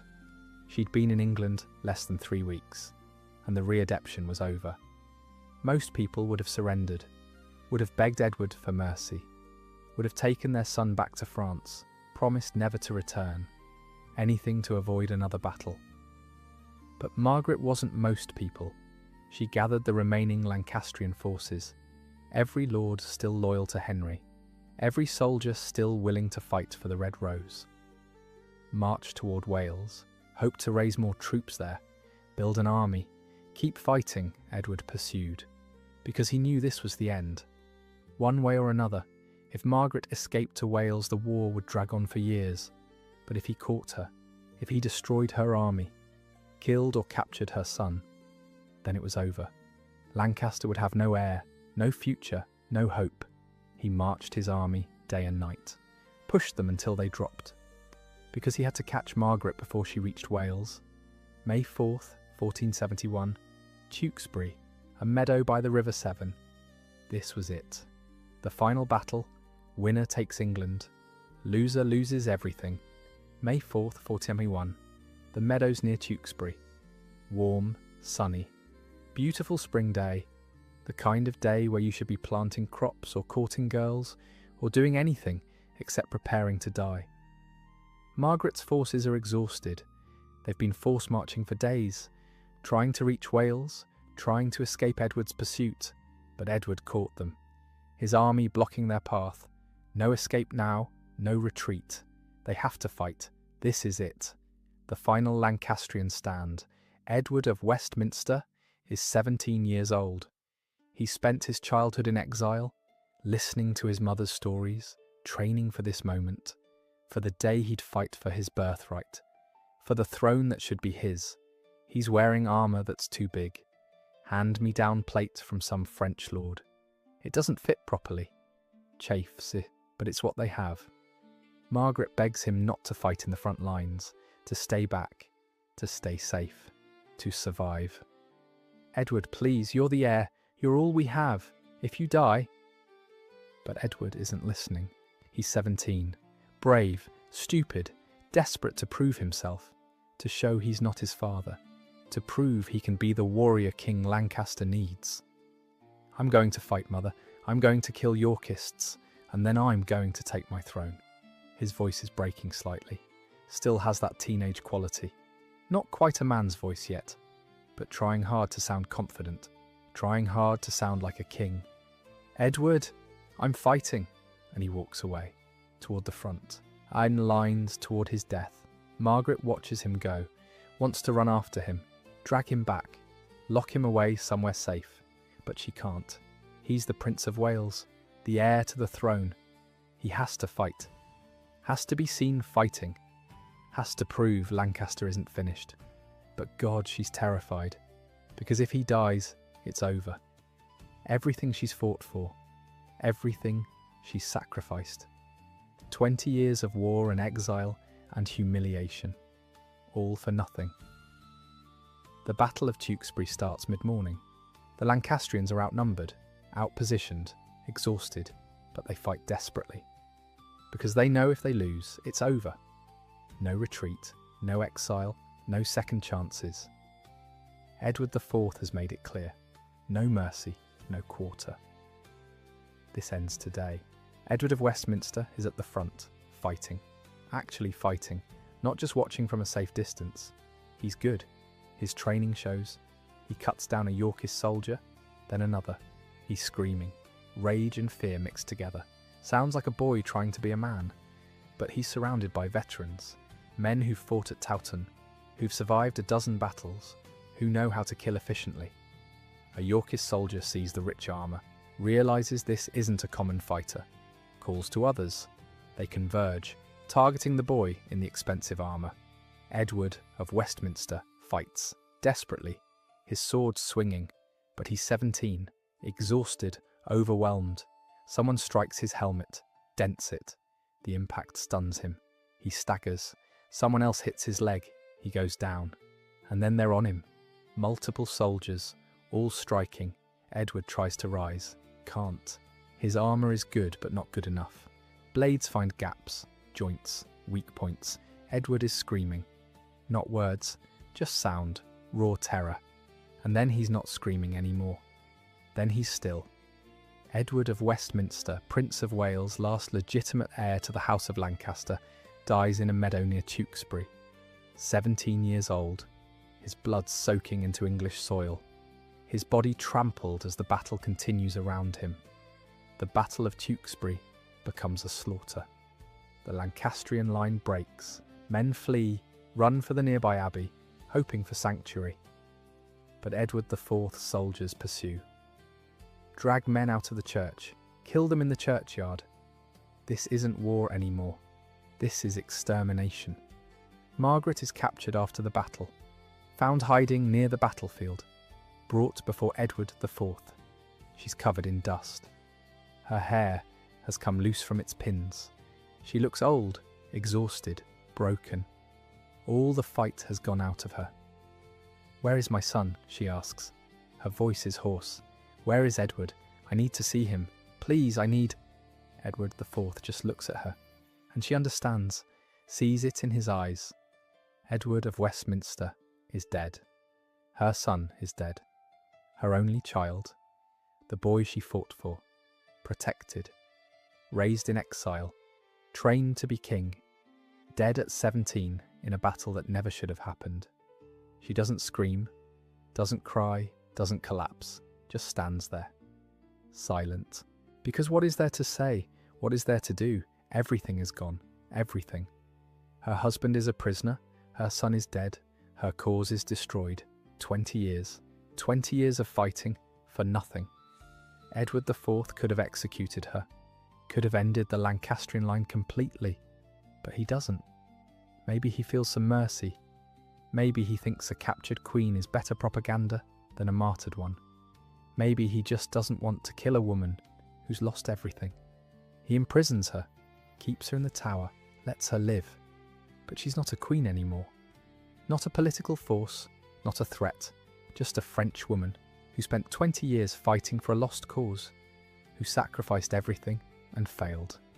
May 21st, 1471, 2 weeks after Tewkesbury, Henry VI dies in the Tower of London. Officially, he died of melancholy, grief over his son's death, natural causes. Unofficially, everyone knows he was murdered, probably by Edward's orders, possibly by Edward's brother, Richard of Gloucester. They killed him quietly, probably smothered him with a pillow, made it look peaceful. His body was displayed at St. Paul's Cathedral, so people could see he was really dead, so the Lancastrian cause could finally be buried with its king. The House of Lancaster is extinct. Henry VI, dead. Edward of Westminster, dead. The male line ended. The red rose, crushed. Edward IV has won. Completely.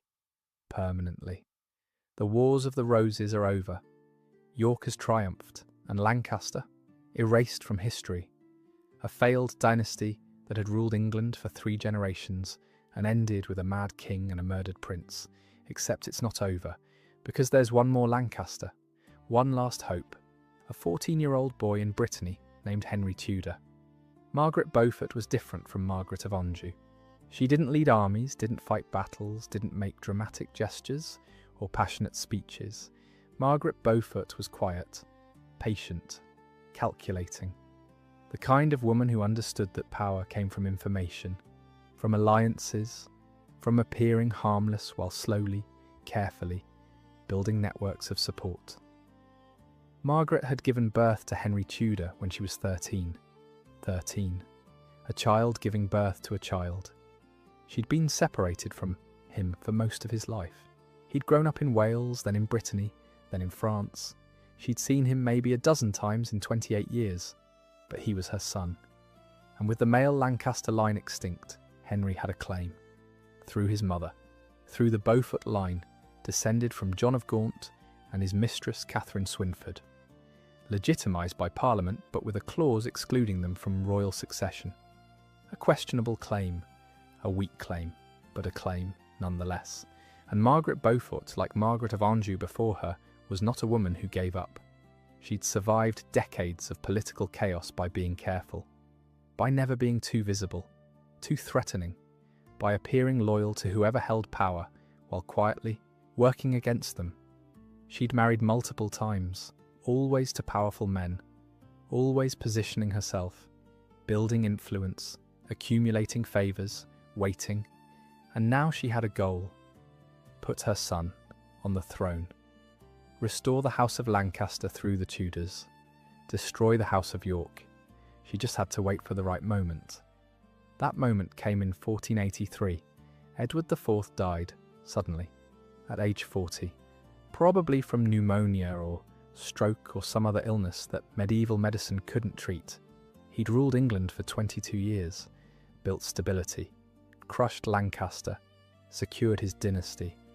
He had 2 sons, Edward V and Richard of York, 2 male heirs.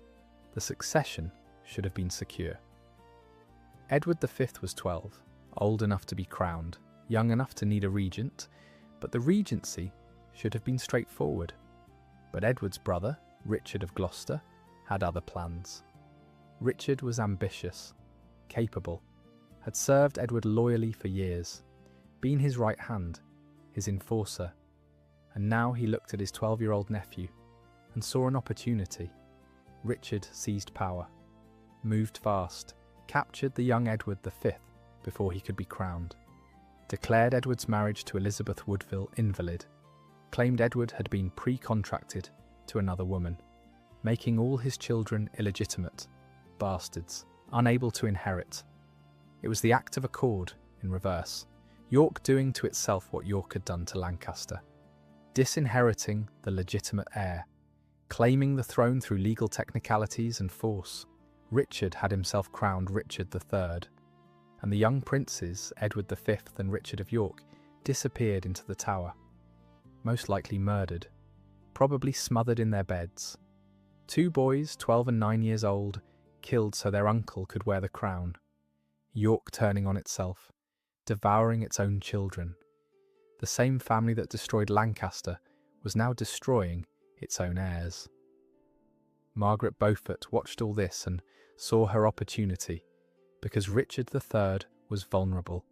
He'd taken the throne through betrayal and probable murder. Half the kingdom hated him, the other half didn't trust him, and he had no strong heir, no obvious successor. His position was shaky, fragile. Margaret started plotting immediately, contacted nobles who hated Richard, built alliances, sent messages to her son in Brittany, told him it was time to claim the throne, time to invade, time to restore Lancaster. But Margaret knew her son's claim was weak. Tudor blood wasn't enough. He needed legitimacy, needed to unite the Yorkist and Lancastrian factions, needed to make himself acceptable to nobles who'd fought for both sides. So Margaret made a deal with Elizabeth Woodville, Edward IV's widow, the woman whose sons Richard had probably murdered. Elizabeth hated Richard, wanted revenge, wanted her family restored, and she had a daughter, Elizabeth of York, Edward IV's eldest child. Undeniable Yorkist blood. Margaret proposed a marriage. Henry Tudor would marry Elizabeth of York. Last Lancaster heir marries the Yorkist princess. Red rose and white rose, united. It was politically brilliant, and it gave Henry something he desperately needed: legitimacy, support from Yorkists who hated Richard but couldn't stomach a pure Lancastrian claim. The deal was made. The invasion was planned.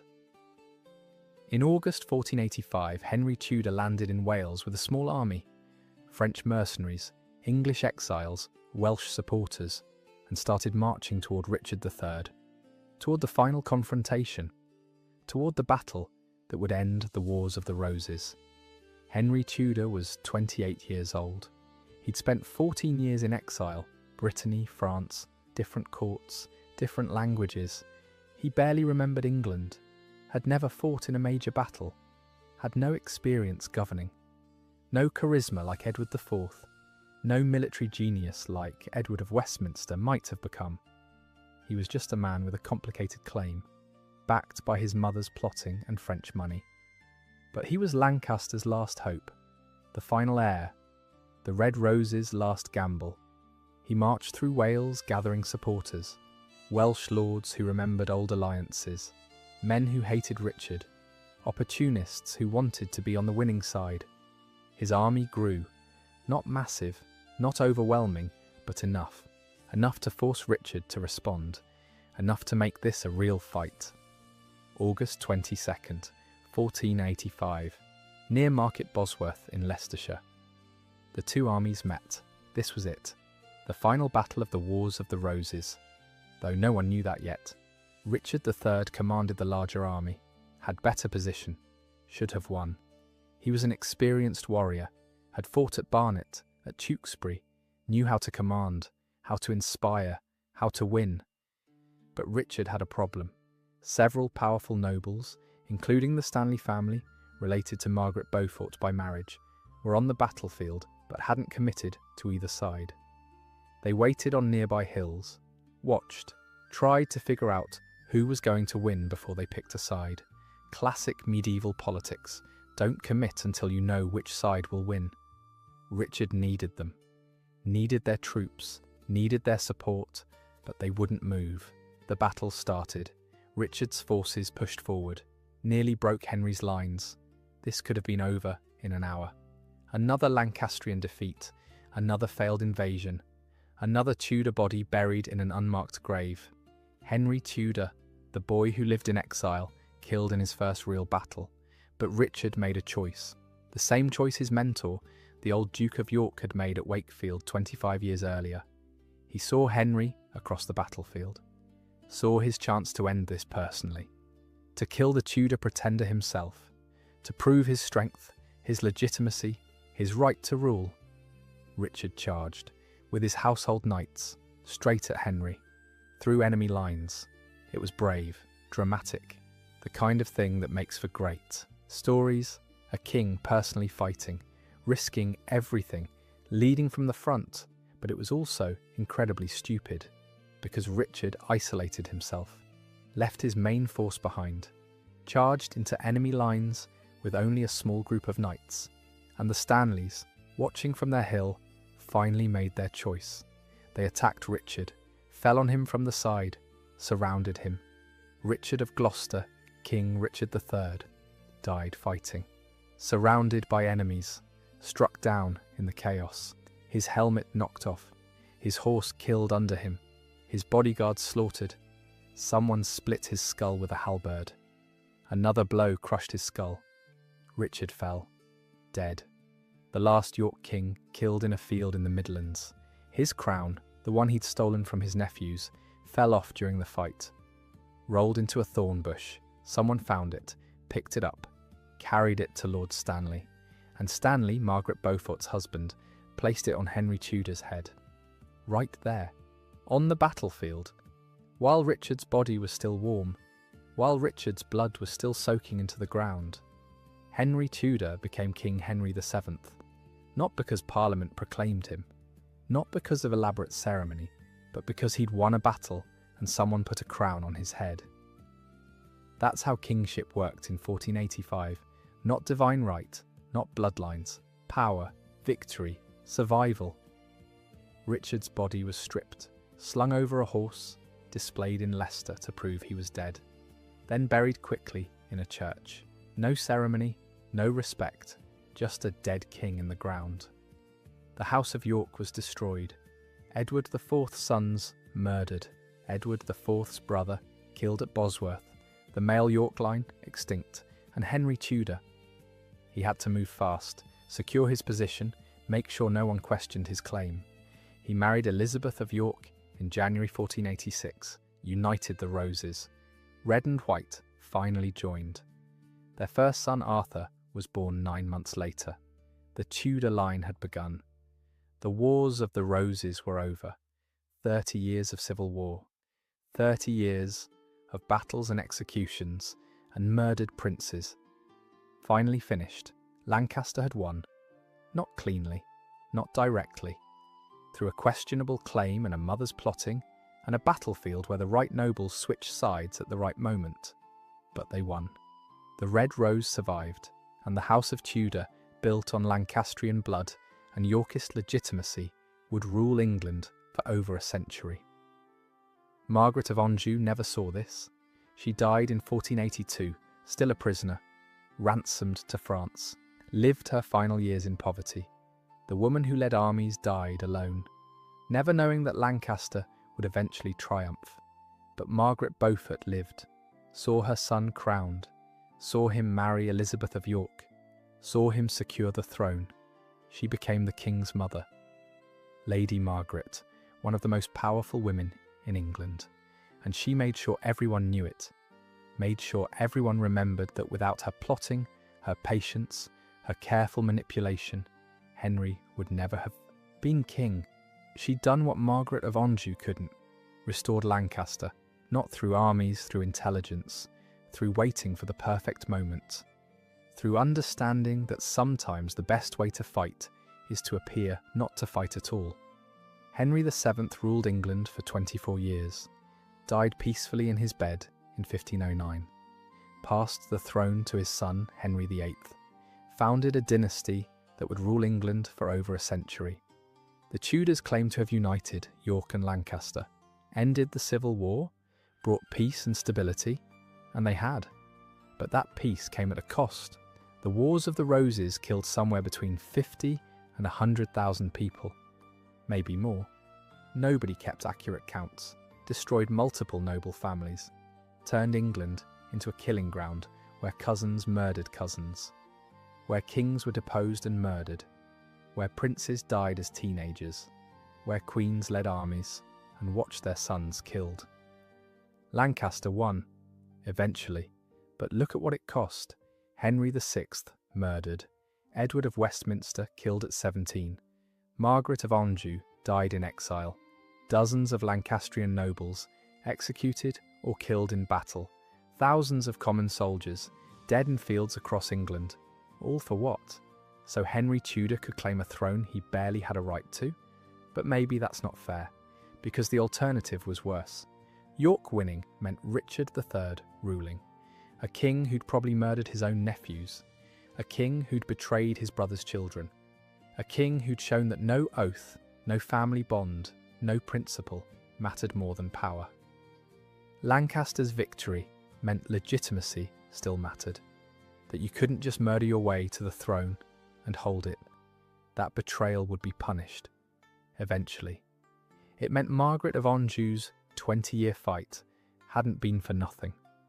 It meant Henry VI's suffering had meaning. It meant Edward of Westminster's death would be avenged. Not immediately, not cleanly, but eventually. The Red Rose won, through Henry Tudor, through a questionable claim and a mother's determination, and a battlefield where fortune finally favoured Lancaster. And York, Richard III, dead in the mud, Edward IV's sons murdered, the York line extinct, the White Rose crushed. That's the lesson of the Wars of the Roses from Lancaster's perspective. Not that they were perfect, not that they deserved to win, but that they refused to quit, that they kept fighting even when it looked hopeless, that they survived exile and defeat and the murder of their heirs, that they waited, plotted, endured, and when York finally destroyed itself through its own betrayals, Lancaster was still there, still fighting, still claiming the throne. One last heir, one last invasion, one last battle, and they won. Because in the Wars of the Roses, survival was victory, and Lancaster survived, barely, by the thinnest thread, through a teenager in exile and a mother's determination. But they survived, and they won. And the House of Tudor became one of the greatest dynasties in English history. So when we remember the Wars of the Roses, remember it from Lancaster's side. Remember the mad king who never wanted the throne. Remember the French queen who led armies for her son. Remember the prince who died at 17, fighting for his birthright. Remember the boy in exile who became the last hope. Remember the mothers, Margaret of Anjou and Margaret Beaufort, who refused to let their sons' claims die, who fought with everything they had, who survived when survival should have been impossible. That's the story of Lancaster. Not glory, not easy victories, but endurance, refusing to disappear, surviving the worst medieval England could throw at you, and ultimately, impossibly, winning. Because that's what Lancaster did. Lost every battle that mattered, lost their armies, lost their king, lost their heir, lost everything. And then when York had destroyed itself, Lancaster came back. One last time, took the throne back. Not because they were strongest, not because they were best, but because they refused to give up. Refused to accept that York had won. Refused to let the Red Rose die. And in the end, that was enough. Thanks for staying with me tonight. If you made it this far, drop a comment. Let me know what you think. The Wars of the Roses weren't about roses. They were about survival, about power, about families destroying each other over a crown. Lancaster paid the price, but they won, and that's what matters. The Red Rose survived. Good night. And remember, sometimes winning just means surviving long enough to watch your enemies destroy themselves.